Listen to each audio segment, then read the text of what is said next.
Hello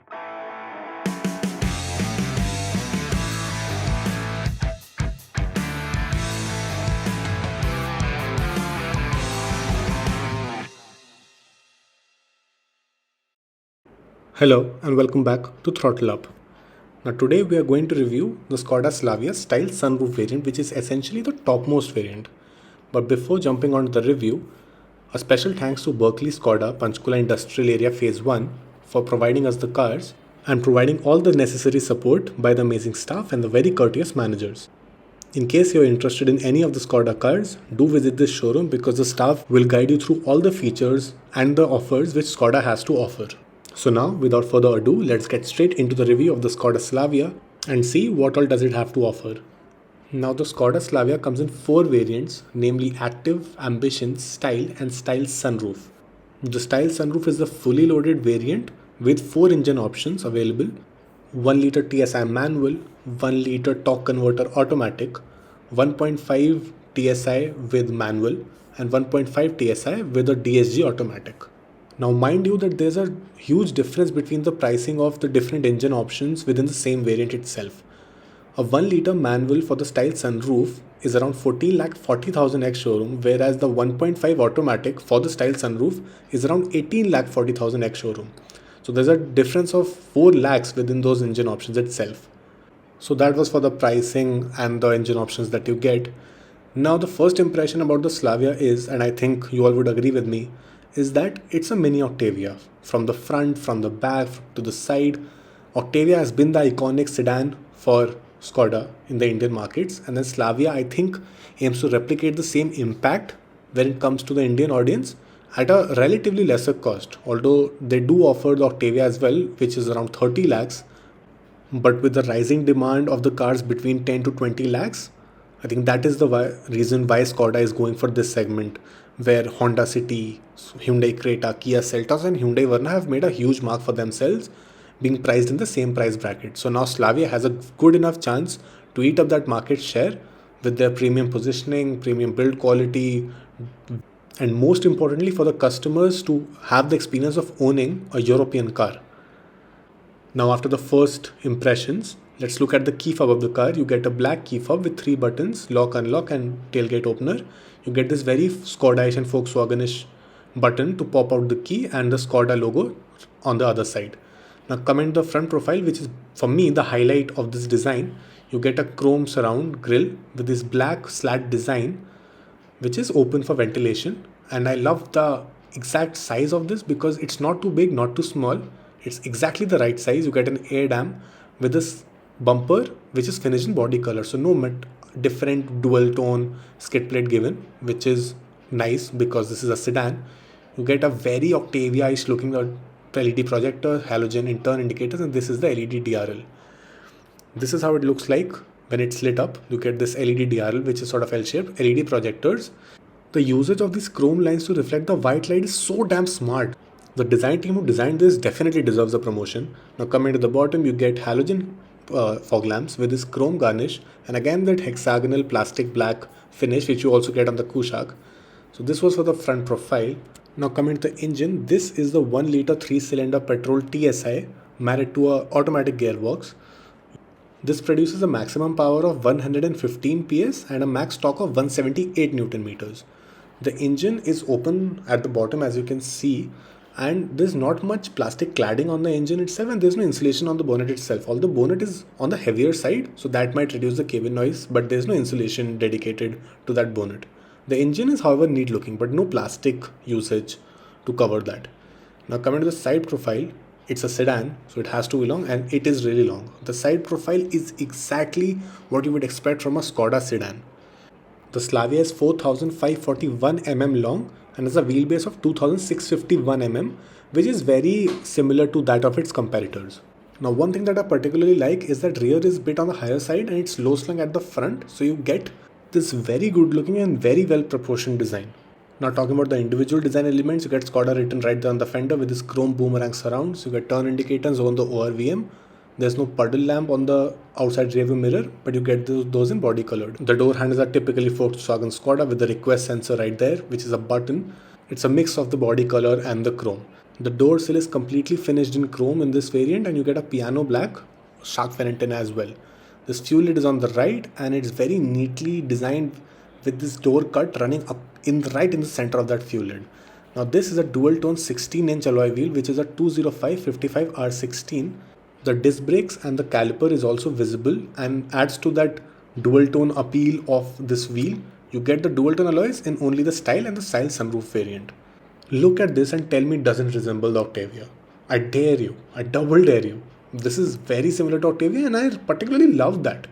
There's nothing wrong with it, and again, you exactly expect this from a Skoda. Now the rear is where things get a bit unconventional. That tailgate, the top end of it is a bit on the higher side, and it just not what I expected if I had dreamt of the Skoda Slavia before it was launched and before I had seen it. Nothing wrong with that as such. Now you get Skoda with a lot of space in between. This, as I mentioned, is a bit on the higher side, but nothing wrong with it. You get the rear parking camera right there below the Skoda logo itself. Now onto the features. You get a rear defogger, a stop lamp positioned very neatly at the bottom. You do not get any wiper. Now this is the tail lamp. It heavily reminds me of the new Octavia and the Kushaq. It gets LED treatment for the main tail lamp and halogen for the turn indicators and the reverse light. So this is how it looks when it's lit up. It goes in a reverse L kind of shape, and these are halogen as I mentioned. Now what I particularly like is on the side. This crystal-like design is very peculiar and very good looking, and nothing that we see in the other cars as well. You get chrome strip on the bottom with this again hexagonal plastic mesh design, reflectors on both the sides, no fake exhaust design which you can particularly notice since the rear exhaust is right at the bottom. Now let's look at the boot itself. Now boot is big, it's very big. It has to be since this is a sedan. Now just let me open it. Now here it goes. Now it doesn't get any electric function, but it's still effortless nonetheless. Now this is a 521 liters boot as compared to the class leading 506 from the Honda City, so it's even bigger than that. Now coming to the fifth spare wheel, you get a 16-incher alloy wheel in the Style Sunroof variant, which you don't even get in the Style variant also. So this is the equally sized wheel, which is also an alloy, as just like your other four wheels.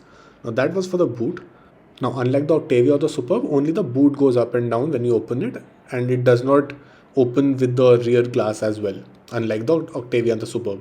Now opening the back doors, I realized that these are very heavy doors, but there's a lot of plastic usage on those door pads, very minimal use of leather, which is kind of a disappointment. So you get hard plastics on the top, hard plastics in between. For the beige, this is leather, as I mentioned. Only this is the leather. Grab handles are plastic, this is plastic. You get this mesh design intertwined with the speaker, so I really like that attention to detail. You get tweeters on the door and this very sturdy chrome handle, which is really nice to use. So I'm kind of disappointed since there's a very minimum usage of leather, given this is a very premium sedan. So there's that. Now coming to the space and the comfort you get. There is ample leg room. There is no dearth of knee room and leg room when it comes to a Skoda Slavia. To get magazine holders on both the sides. As you can see, there's a lot of space. Thigh support is also very nice. My entire thigh is supported. As you can see, there's a lot of width in that thigh support and basically the bench of the car.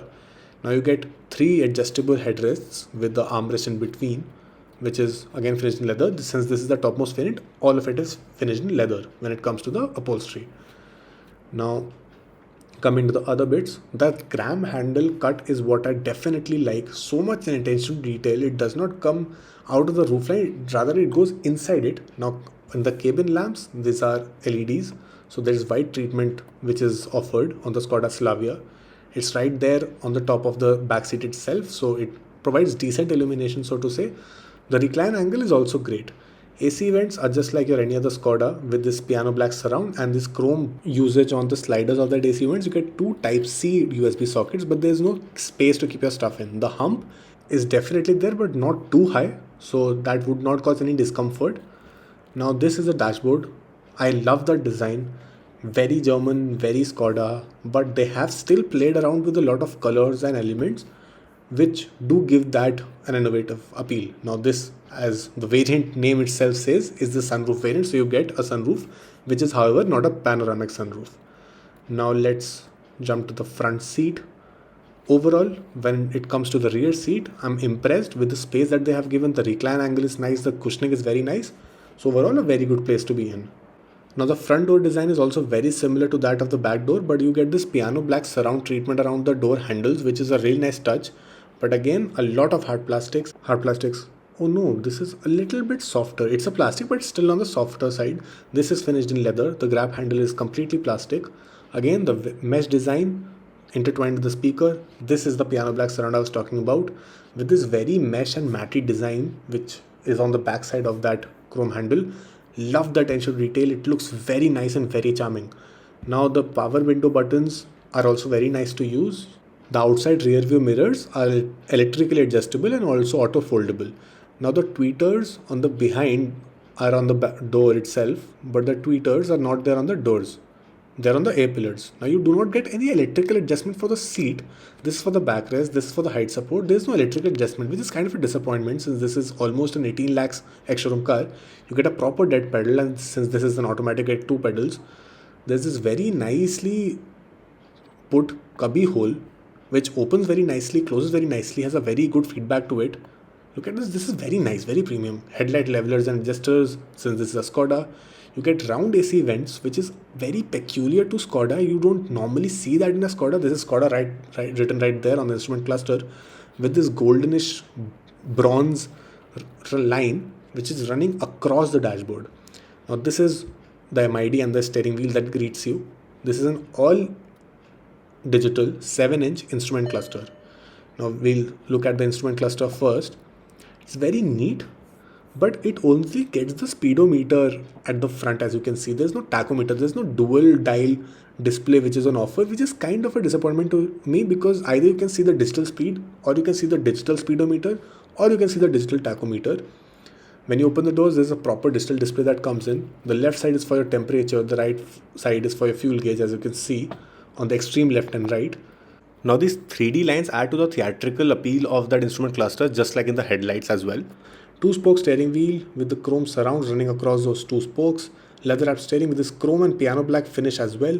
Controls on the left are for your infotainment and right are for your MID, and the scrolling button, this brushed aluminum feel is what I really like. That's on both the sides. Left stalk is for your cruise control and headlamps, and right is for your rear wipers, which is very Skoda-ish. Now Ford also gave wipers on the right and headlamps on the left, but they are not there anymore, so rest in peace Ford India. Also you get rain sensing wipers and auto headlamps as well. The steering is adjustable for reach as well as rake. Very nice and convenient to use lever for adjusting the steering wheel. So nicely positioned from the driver. This is how the dashboard looks like. Very premium. A lot of hard plastics used. There is no leather on the dashboard, but still it oozes premiumness because of the premium plastic quality. The plastic is not at all cheap. Now that's hard plastic. This is plastic. This is also plastic but looks like metal. There are so many elements. 1, 2, 3, 4, 5, which is finished in beige. So a lot of elements, but again it all comes together. The tweeters are on the A pillar for your front, and the back tweeters are on the door itself, as you already saw. The AC vents are again very nicely done. There's this brushed aluminum on the sliders, and there's this metal strip which goes on the bottom. So I really like that 3D line touch as well. These are touch controls for your AC vents. You get automatic climate control, but those are touch sensitive buttons. I would have appreciated rotary and proper haptic buttons, which maybe the Honda City does, but nonetheless they're effective to use. This is an automatic, so you get an automatic gear knob which is finished in chrome. But before talking about the gear knob, you get 2 Type-C USB sockets and a wireless charger in this variant. And there's decent enough space to keep your phones to charge them, obviously. This is the gear knob, as I mentioned. Very nice chrome with piano black surround, just like the dashboard. This is finished in leather. Chrome strip running across it. Very nicely done. These are the buttons for your door lock, unlock, ventilated seats, and the auto start stop enabler. So you do get ventilated seats on the front itself. No electric handbrake, but there's space to keep your stuff in, and a 12-volt socket right there, just right beside the cup holders. The manual handbrake is finished in plastic, there's no leather, and there are 3 cup holders which are a bit on the smaller side, enough for 2 maybe. I don't know why is there 3 spaces. There's obviously a center console armrest with sliding function and good enough space so you can keep your phones, keys and other stuff as well. The glove box gets a cool function, but nothing extraordinary about it. A good enough space, not too big, not too small. There's no lamp inside as well, but no complaints whatsoever. The bottle holder also has a lot of space and a string to secure your stuff. Now you get a mirror on the co-driver's sun visor, but there's no lamp. And there's no mirror on the driver's side sun visor, but there's this ticket holder which you get on the driver's side sun visor. Now this is to control the lamps. Now the knob on the right is to control whether they should light up if the doors are open or not, and the left is to basically switch it on or off, as you can see right there. The middle button is the one touch functionality for your sunroof. We'll come to that in a bit. So that is how you work the lamps. A bit too confusing because there are 4 settings to that, so it might take a few minutes to actually get a hang of it. But that is the sunroof. You get manual adjustability for the blinds, so it's not automatic. You also do not get any panoramic sunroof. Now this is how you open the sunroof. Now given that this is a single pane sunroof and not a panoramic one, it's still decently sized, although when it opens, it's not much of the size of the sunroof which actually goes behind. So there's not a lot of space when you open that sunroof altogether. So that was for the sunroof, but again, nothing very problematic as such. Now the seats are very comfortable. You get decent bolstering, not too much, not too low as well. Very nice cushioning, very wide thigh support, and the backrest is also obviously reclinable. You get adjustable headrests, but you do not get any adjustability for the seat belt, which is such a disappointment since this is the topmost variant. You do, however, get 6 airbags in this variant. Now coming to the infotainment, this is an 8-inch setup which Skoda seems to be offering for all the variants of Slavia and the Kushaq, since they have discontinued the 10-inch infotainment that they had been previously offering due to the supply shortage of the chipsets. The user interface and the features also remain the same. Now you get simple controls, the telephone settings, the sound, the radio media, and your usual stuff. You get SmartLink connectivity and wireless Android Auto and Apple CarPlay in this as well. You get proper dedicated rotary buttons for the volume and channel change, which is a really nice touch, and you did not have that in the 10-inch infotainment, so that's a plus. Apart from the obvious media settings, you get vehicle information as well, along with the recent driving data that it has stored. So that is for the infotainment. Now overall, the Style Sunroof variant of the Skoda Slavia is really packaged well. And I do not just mean in terms of features that they have given, but also in terms of the build quality. Top-notch fit and finish, very sturdy doors, premium plastics, all of that combined together gives you a very assurance that you're investing your money in the right place. So you would not be disappointed at all. Now as for the pricing, the engine options notwithstanding, the average difference between the Ambition variant and the Style variant is a mighty 1.5 lakh rupees. But when it comes to the Style Sunroof over the Style, it's just a very understandable 40,000 rupees, for which you get the fifth wheel as an alloy, obviously the sunroof, that 8-inch instrument cluster which is all digital, auto headlamps and auto dimming inside rearview mirror. So the 40,000 seems to be justifiable over the Style. But if you look at the range in the Style Sunroof itself, as I also talked about earlier, with those engine options, the 1 liter petrol manual would cost you around 1440 ex showroom, whereas the 1.5 automatic would cost you around 1840. So that's a range of 4 lakh rupees, where you can obviously opt for 1 liter automatic or a 1.5 manual, which would obviously cost you in between that range, but you get the idea.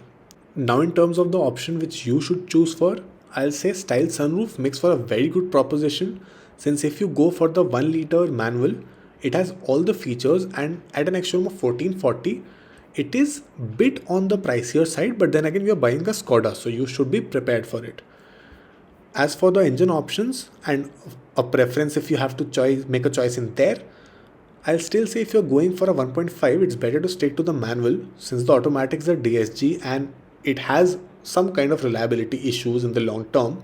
Also, when you're buying a 1.5, it's for the driving pleasure and that driving experience. So in order to extract that, it's better to stick to a manual. If you're someone who's looking for a plush and a comfortable experience by driving a sedan, and for an automatic, the 1 liter TSI should suffice the cause. So there's no need, in my opinion, to go for the topmost 1.5 TSI automatic, and you can make a choice between 1.5 manual or a 1 liter TSI automatic. All in all, the Style Sunroof variant offers a very good bang for its buck, It does seem to justify the price difference over the ambition variant and even the style variant. And as they say, all good things come at a price. So this is a very good car for your consideration if you're looking for a car within an ex-showroom price of 15 lakh rupees. So this was our review of the Skoda Slavia Style Sunroof variant. Do let us know in the comments what do you think is great about this variant or the Skoda Slavia overall. Let us know if you would consider this car if you were looking for a car or a sedan in this price segment. Like our video if you appreciate our content and also to help the algorithm a little bit. Subscribe to our channel for more such reviews. Keep watching Throttle Up.